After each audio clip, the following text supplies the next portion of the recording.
Is the Intel i7-13700K still enough for Warzone? Let's find out. This is the PC we'll be using to test today. It's packing a 13700K with a DDR5 7200MHz kit and a 6950 XT. All of these are indeed overclocked, and the overclock details will also be on screen. I did just quickly want to say that overclocking this system was like cock and ball torture. It was absolutely horrific. The reason why? Because it's a 4-DIMM motherboard with a 13700K and a DDR5 kit that is rated for XMP 7600. That combination does not compute because the 13700K has a terrible memory controller, and 4-DIMM motherboards don't help that at all, making overclocking completely horrendous and horrific on DDR5. So please take this warning very seriously when I say that if you're getting a 13700K, do yourself a favor. Buy a DDR4 motherboard and buy yourself some fancy B-Die and call it a day. It is 10 times easier to get low latency B-Die working perfectly on the 13700K than it is to get Hynix A-Die on DDR5 running anywhere near what it's supposed to actually be running. Anyway, let's quickly go over the settings before we begin.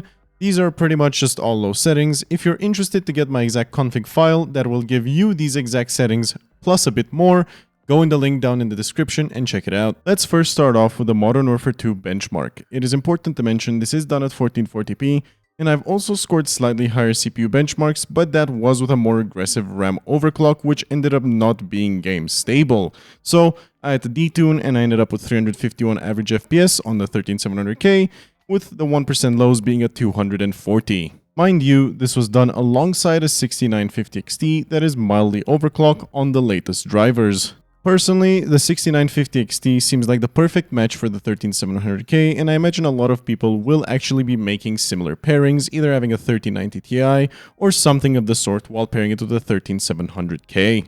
Moving on to some Ashika performance testing, the 13700K still holds out pretty strong.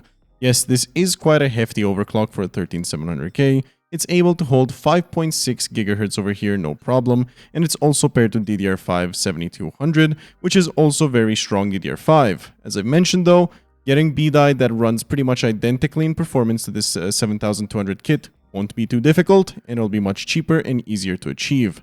And as you can see, the results are quite good. The 13700K and 6950 XT are pulling above 200 FPS in Tsuki Castle, which is quite a CPU bottlenecked area, and yet the GPU usage is staying above 90% most of the time, and in fact above 95% most of the time. As you can see, we did have a dip over there of about 70% right as we were going out of Tsuki, but then it's right back up to normal. Moving on to a game of Plunder in Al Mazrah, I decided to jump in Hydroelectric right on the outskirts of the town and slowly walk into town, so we can test what being on the outskirts of the town versus being in the middle of the town would do to the GPU usage, meaning, it would show us exactly how capable the 13700K is of making that 6950 XT stretch its legs. As you can see, when we're out of the town, we're pretty much fully GPU bottlenecked, which is extremely impressive.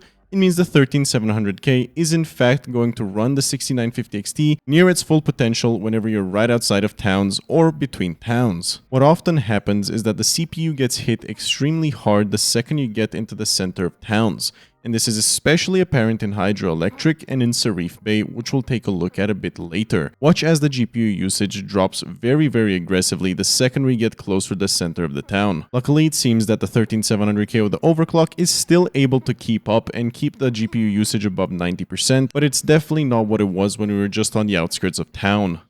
Now let's take a look at Sharif Bay. This is an extremely CPU bottleneck part of the map, even more so than Al Mazrah. So I like to use this for testing, as you get the lowest 1% lows in Sharif Bay that you'll pretty much get on the entire map. As you can see, the 1% lows are significantly lower than they indeed were in Hydroelectric, and the average frame rate is right about the same, but it may drop a bit over the course of the test. But damn, those 1% lows are really getting hit, and it just goes to show that no matter if you have Intel or AMD, Call of Duty is so poorly optimized that your 1% lows will go to crap depending on which part of the map you're at.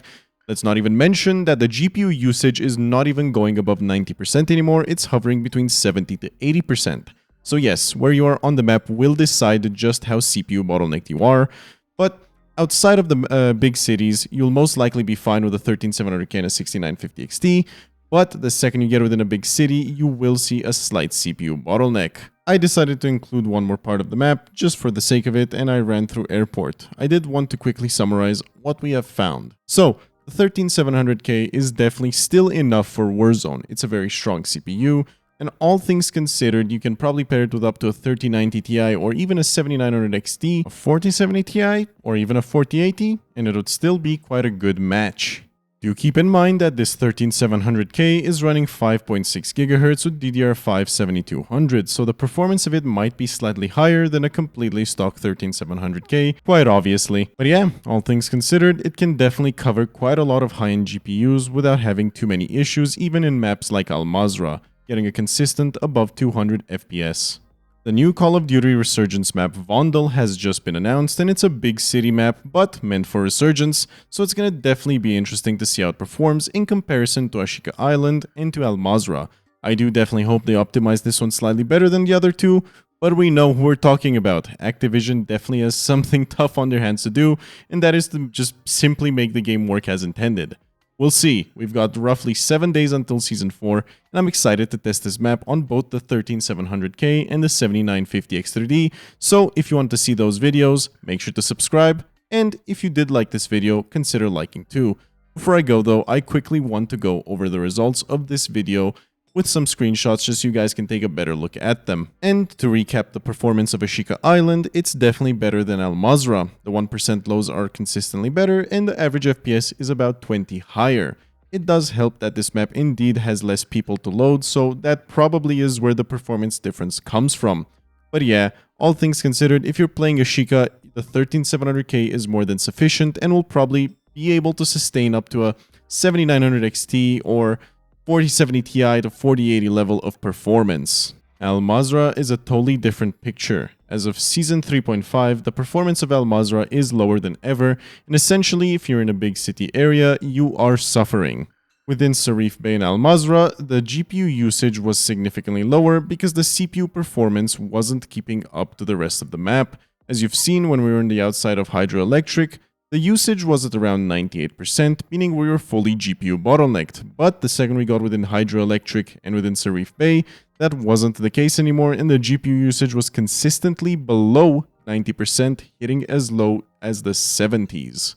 If you would like a quick and easy to follow guide, I did recently release a best of Warzone 2 settings for Season 3.5 where I go over my config file, how to fix the 1% lows, best work account, and more.